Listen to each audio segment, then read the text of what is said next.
In natural lifemanship, everything we do is about the relationship between horse and person.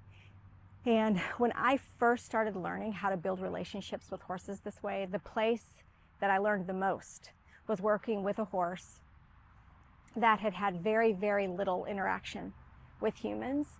That is the place where I began to, and I've noticed our students do the same, is where they start to really understand why we do things the way that we do them. Why do we teach a lot of the principles that we teach about this work with the horses?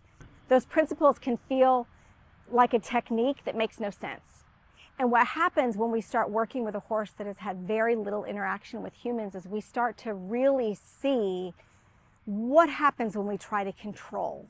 What happens when our intention is all about connection? We start to see what happens when we cheat just a little bit on some of the principles.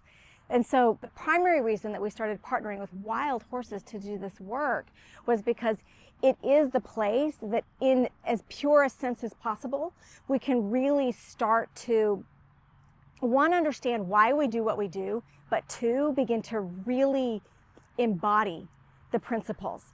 Because wild horses are going to, they're going to respond more to what's happening in the moment and less to the history of all their interactions than many of the domesticated horses that we work with.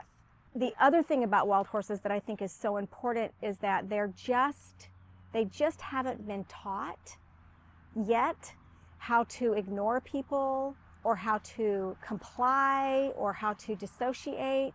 And so these wild horses are much more responsive to everything that's happening inside of our bodies.